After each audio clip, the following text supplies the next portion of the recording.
trying to be argumentative, but I would actually leave that but limited in there because there are other positions that the captain might, other things that they might need to appoint. So that, I wouldn't want to take that necessarily. I just want to... Can we word it to not include the narcotics stuff? Sure. Sure we can. What are you going to put in there then?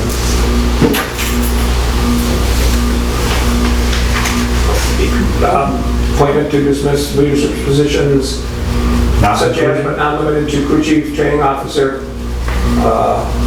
and then... We're going to say not including narcotics? Sure. I have another question. I know we have junior firefighters. Do we have junior squad members? And if we do, because it says up here that to join the squad membership, they have to be 16 years old. I'm curious in a thing that's this delicate and important, what a 16-year-old's, why are 16-year-olds in a squad? They can't drive an ambulance. They can't provide medical care. I'm just interested to know what the... They can start... What type of duties can be... They can start training, basically. Which will they tell? They have to go to school and become an EMT and that kind of stuff. So that's when you're training squad at 16, right? All of them work on this. CFR at 16, EMT at 17. What's a CFR? Certified First Responder. Okay. They can No, train squad. for it or they can be it. But they can be a CFR on their 16th birthday, so technically they can start training at 15 and a half.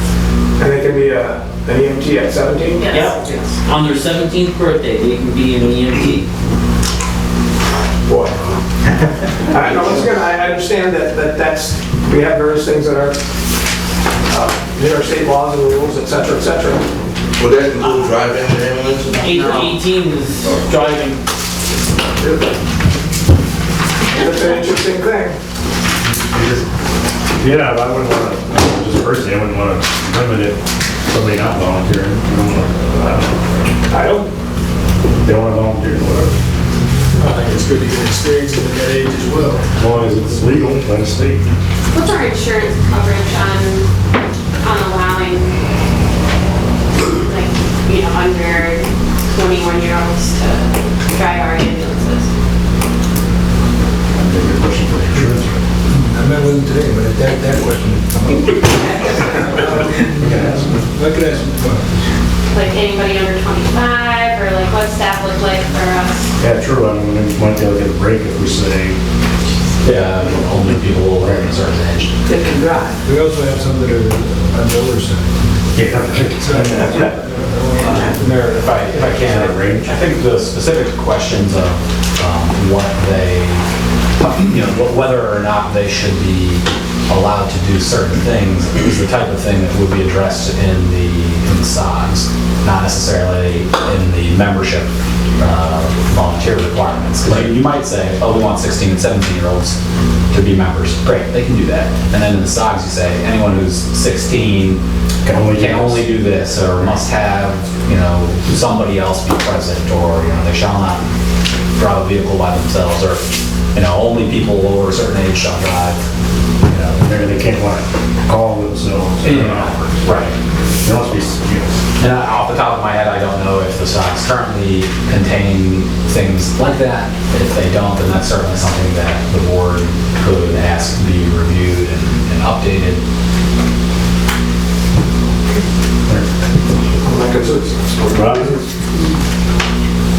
department is. We have in the past, in other agencies, had students as first responders, as well as there's the opportunity of the school districts called the PIG program. Okay. That became a wonderful avenue, because you know how young those kids are. And they had papers to allow them to ride, watch, and see, and get the interest. We have a member, Jake Zelensky, who started out at that young age and is a human sponge. And at that age, they are, the knowledge they grab, and he is now in nursing school and still comes back and runs with us on his breaks, on his weekend that he works. And And to me, they're a very strong asset because they offset us old people. And I'm not even saying that in a joking manner. Let's think about the ages here, you know? If you have somebody that's younger and they're with you and they're learning from you, you're teaching them and they're also helping you as well. And I feel it's an asset to have them, and we never had any issues with our insurance and other agencies as a result. I understand it's agencies, not the same thing, so don't jump me on that. But the simple fact of the matter is, they are a definite asset, and all that, all ways, shapes, and forms. And they have working papers to allow them to do this as well. That's a formality. We have the working papers from the people that we have applications from. That means they can only run to a certain time at night because, yes, they are in school. You know, there's rules and guidelines that these people have to follow just like us. And we have to make sure that they follow them. Just like any other adult's going to watch over a child.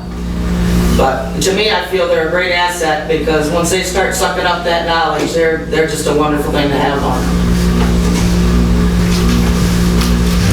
Can I ask Mr. King a question? Jim, number 6, it says, be a member of the Emergency Medical Services Membership Organization. Has your two organizations, the OBES and the OES, have they merged together? We are contemplating the merger to be the second Sunday in June. We're set up to do that. All the bylaws revisions are in place. They've had their first reading. Once the bylaws are synchronized, we'll try to merge the organizations. So one of the things that we talked about is whether or not we're going to have that situation again. It appears that the squad is planning to have a merge between the nonprofit and the department of the Village of Owego. That's once again one of some people's concerns. Yeah, I believe the other day we talked about they remain separate. And yet they're moving forward. They have to be separate. And yet they're moving forward to do that. To do what? To merge the two together. No. I thought you just said that you were looking at The corporation called the Legal Emergency Squad Incorporated is an independent 501c3. It's not affiliated with the fire department. Did I say something about fire department? No, that's not what I'm talking about. I'm talking about the merging The emergency of services. OES and OBES. That's what I'm talking about, the merging of those. Giving the department and Our new department, which is what, OBES, the old department is OFDES, the Owego Fire Department. We have the two entities now, the corporation, OES, and our, as of the resolution, unincorporated association, which is the OVES. And those two corporations, those two entities are planning to merge to become one. And that's the thing that Fran just said. We had talked about that. We had interest in not having those two things be one entity. We do not recognize OES. OES is a corporation. Go out and raise funds for your members, but we don't recognize them as the membership organization for our department.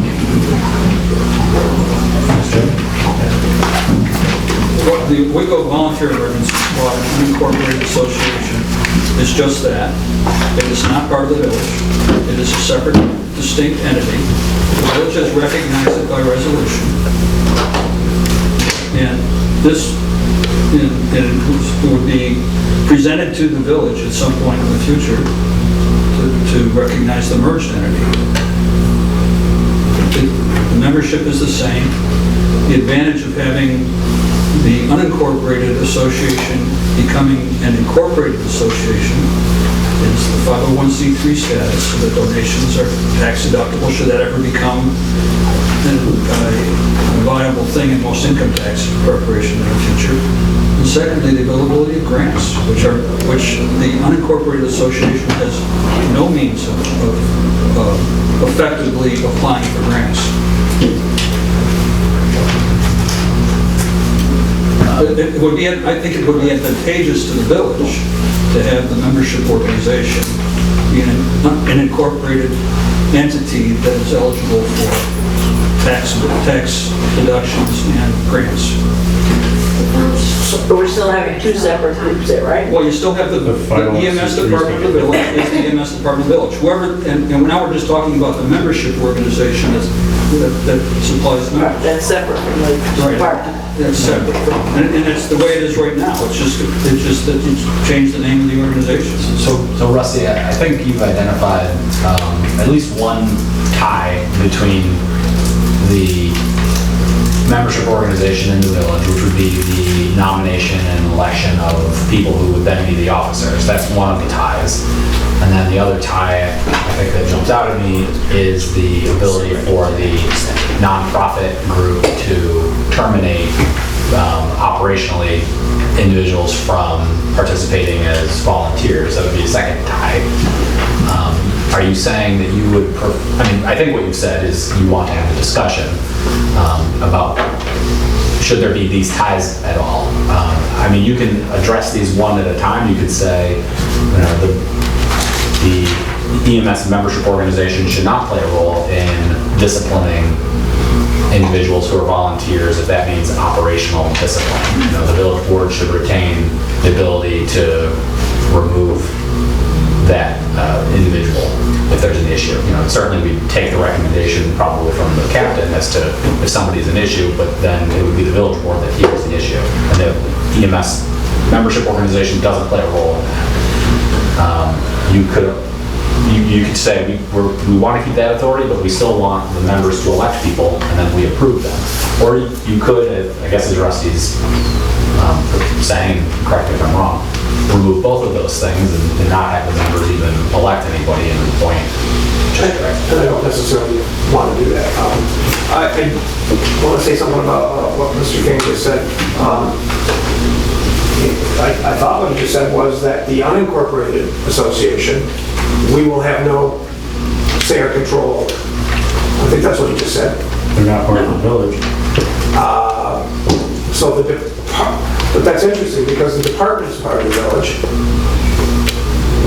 For example, the firemen, not the incorporated firemen, the firemen as part of the village, do we not have say and control over that? Yes. We do. But the hose teams, we have no control over. Well, we're not talking about hosting, that's it. Well, that's the 501c3. It's like you're talking about the village department and the 501c3. They're separate. Yes, the village department actually is not affiliated with the fire department at all. That's an independent corporation of its own. But my point is, are we not going to have any control over the, once again, this is a department of the village of Owego. But if I'm here, Mr. King, right, we will have no control whatsoever over this incorporated or unincorporated association. I think what the difference there is I believe this is the intent, or this is the idea, that there be a separation between the operational functions of the EMS department. You know, who's going to serve, what shifts, what are we putting in the ambulances, what are we buying, what are we spending money on? That's all village business. Yes. Right. The village then would have separate, and the membership organization would be separate, other than as kind of specifically outlined, as the board will have to use agree, but to all their extents and purposes, you know, who's the president of the membership organization? What are their meetings? What are their elections to have their board of directors? What are they going to do to fundraise and things like that? That would all be outside of the village, and the village would not have any control over that. But over both the unincorporated one and the incorporated one? My understanding is the intent is to merge the unincorporated and the incorporated one, so there's just going to be one EMS membership organization at the end of the day. So let's pretend that we didn't do that.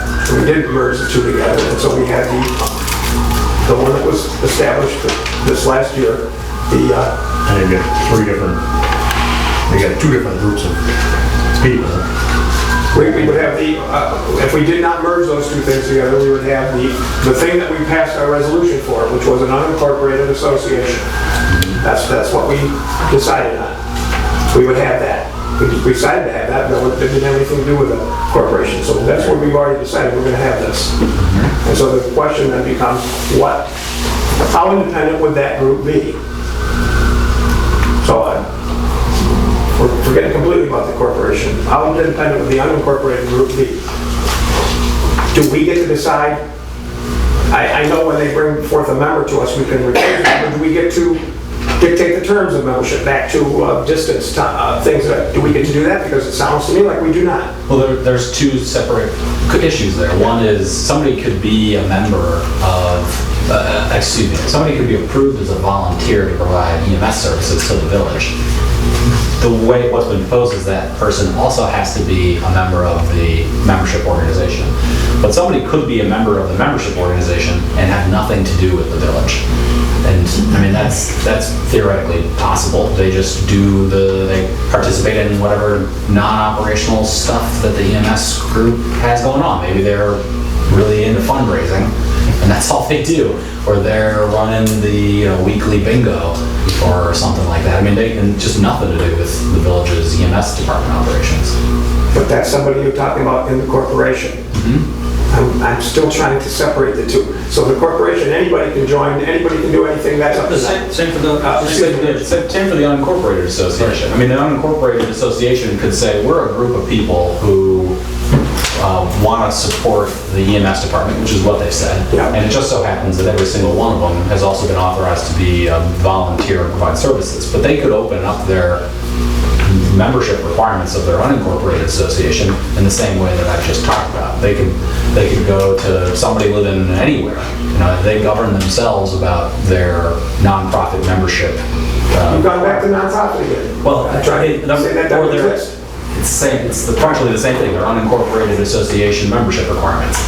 I mean, they could have 1,000 members and they only bring 50 of them to the village board for approval, and only those 50 would be the only people who would have any say or volunteer or do anything for the village. I mean, every member who's going to set foot in an ambulance and do anything would have to be approved by the village board, but they can otherwise do what they want to do. Okay. Then this resolution does say that termination of volunteer status, which would be with the village, may either be by the membership organization or by the village board. And then if the membership, it's like in the middle paragraph. Paragraph 60, it's starting with subsequent to. If a disciplinary suspension of a member must not exceed 30 days without approval of the village board. So if the membership organization suspended somebody, they can only do it for 30 days or less unless they get the village board's approval. Because we've been through that too. So that they can control to say that we can essentially take away, they can still belong to the corporation, but they wouldn't be able to volunteer with the village. So I'll try to be done with this. Okay. Yeah, maybe the last piece. Okay, so in our charter, the way we organize the fire department, in C-53 is, the trustees shall procure fire engines, other necessary apparatus, blah, blah, blah, blah, they shall establish and maintain a fire department and fire companies and Uncle Ladder Company, and shall appoint members of said companies. That would be us running a department and us doing that stuff. And shall make and prescribe bylaws. That would be, we make the bylaws, because I've read in a couple of these documents that somebody else gets to make a bylaw and we don't get to. Because bylaws govern the people, procedures govern the department. Yeah. I'm just telling you, in our charter for the fire department, the trustees make the bylaw. That was in 1902. Well, this is two separate departments. Fire department and EMS are in no way connected. But I think what is trying to avoid the situations that's happening in the fire department, don't want them to happen in the EMS department. Don't learn from our mistakes. This is what this is about. Yeah.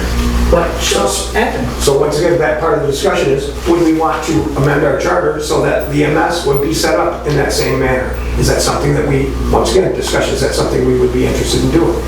So that the Board of Trustees maintain the fire department, and those are all volunteers, just like this. And the board of trustees shall appoint members, and they shall make the prescribed bylaws. Is that something we want to do? Or do we want to give that opportunity to somebody else to do? That's one of the discussions we're having here. So, if I can, I think the idea or the mention of bylaws and what's been proposed is meant to show the board, or excuse me, is meant to separate the operationally and non-operational issues. The inclusion of the reference to bylaws, I think in general, if you're going to recognize an organization as the membership housing vehicle for volunteers for the village, having a statement that their bylaws should not conflict with the village's requirements is fine. But that's not meant to imply that their bylaws get to dictate operationally what and how the village department operates. Operationally, it would always be up to the village, and I think it's incumbent on the board to understand and monitor to make sure that the bylaws and the non-operational side don't start creeping into the operational stuff. I mean, that would just be an ongoing thing.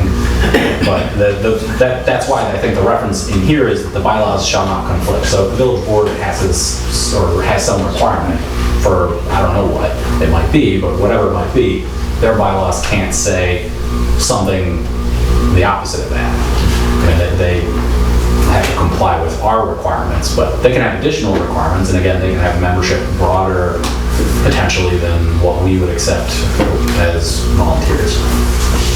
Yeah, it says that right under item number 6. What does it say, Fran? Just as bylaws which do not conflict with the village charter or... Oh, of course. Members of the Emergency Medical Services Membership Organization, which is other than the Incorporated Volunteer Fire Department.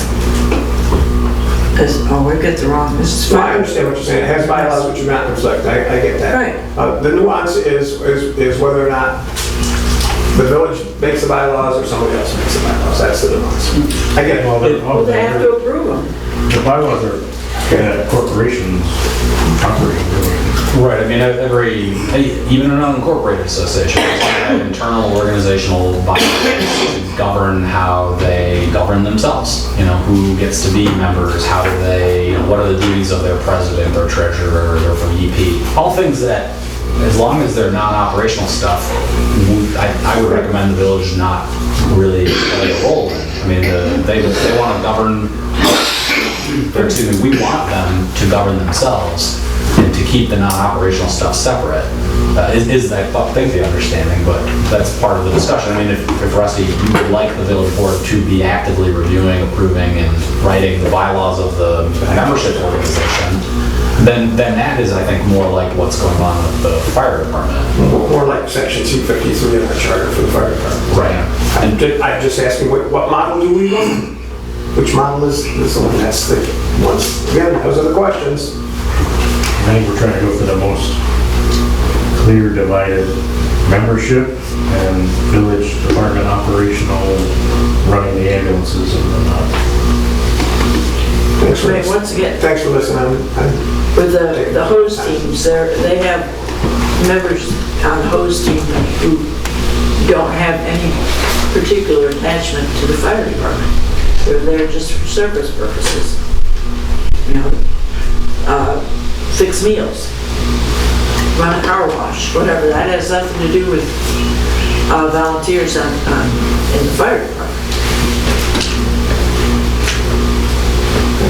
Thanks for your patience.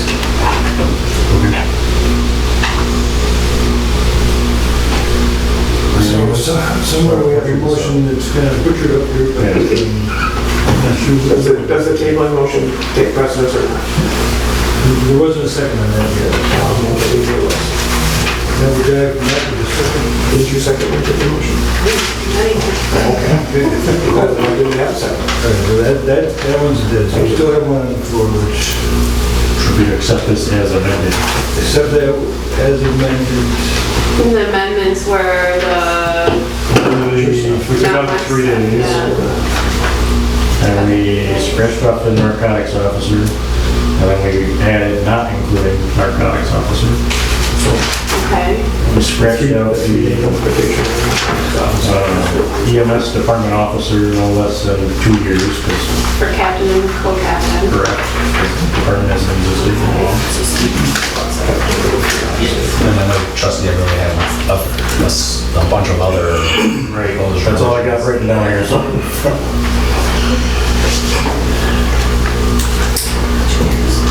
So what else do you guys want to see?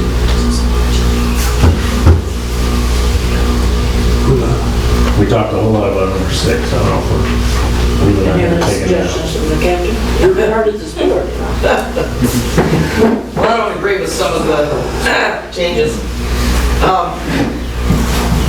The way that it's written for the higher people of the organization is done for a purpose of knowledge and experience and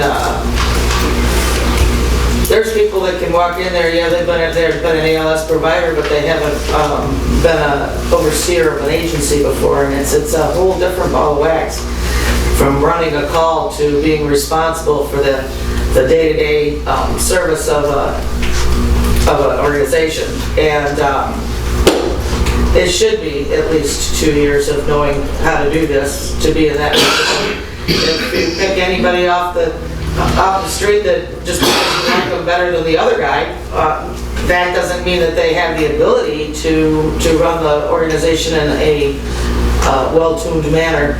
And pretty much the well-tuned manner is sitting here that has had the years and years of experience in keeping this ambulance service going that you have right now. And to change something like that, to just put somebody that's only been there a year, oh, we like you better, so whoop, there you go, let's get rid of the people that formed and have performed for this community for so many years in such a, because quite frankly, if Paul Cole and Stephanie, when they were captain and co-captain, if they hadn't have been the strong and intelligent people that they are, when they were suspended by the fire department, this whole organization would fall apart. But because of his and her training and being with me over the years, I've learned so much from them, was able to pretty much pick up the pieces and we all worked together to keep it going. And I don't feel that it should be such a short regime of just saying, okay, put them in if they've been first. I do think the years of service do matter. In knowledge and every other aspect, training. If I may, I believe our concern is that the illegal BMS has not existed for 2 years, so we can't have that verbiage. No, it may not be the verbiage, but, No, but you the know. way it's written, we can't have, that's all we're trying to do. As long as it, you know, because I just don't want to see a catastrophe of fall. I agree, you definitely see the experience, but the way this is written makes no sense because you didn't exist 2 years ago. That's where our problem is coming from. Okay.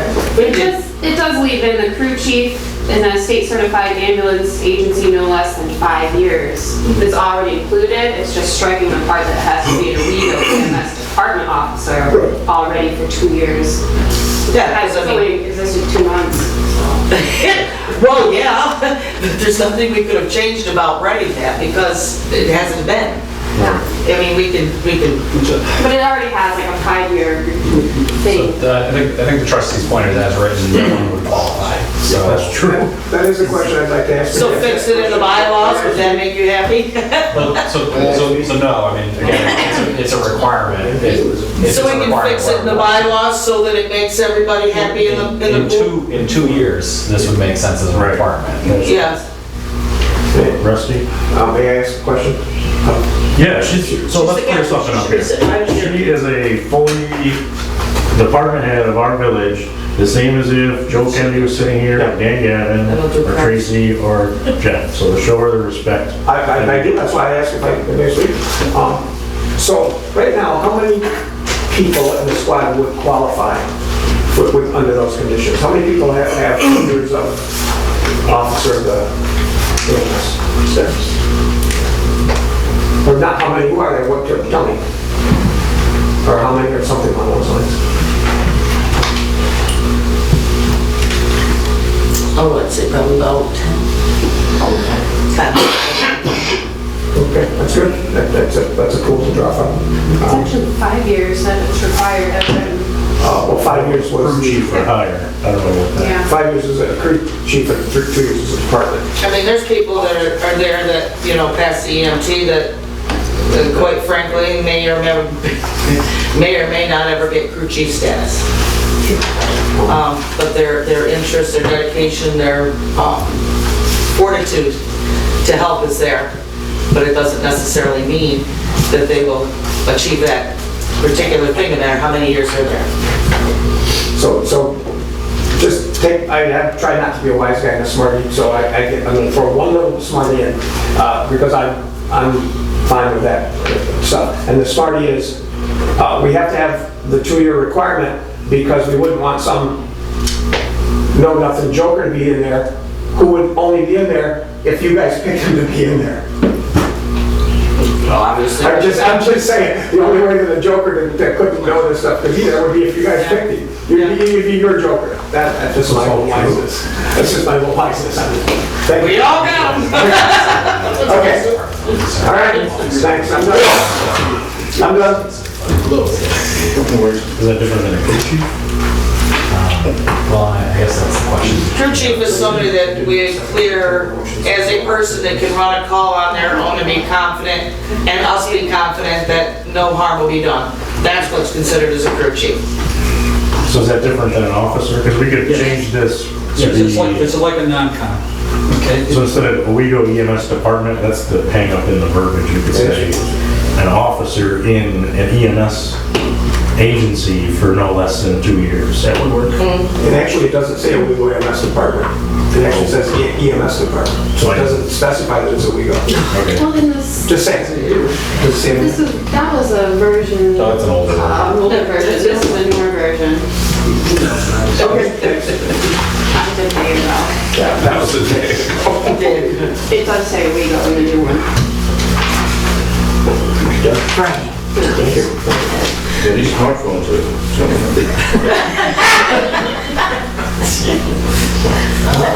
Let's do it. Rusty had a motion to table, and I would second that.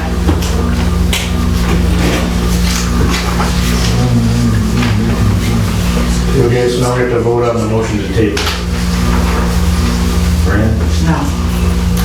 I say yes, just because there's a whole lot to absorb here. I mean, I want everybody to be on the same page. No. Yes. Yes, this is it.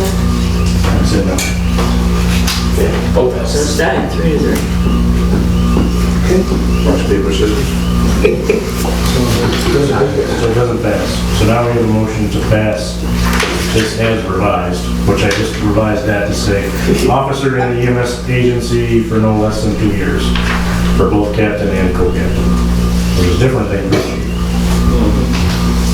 And we would have people that would fit that. Yeah. That's a good thing.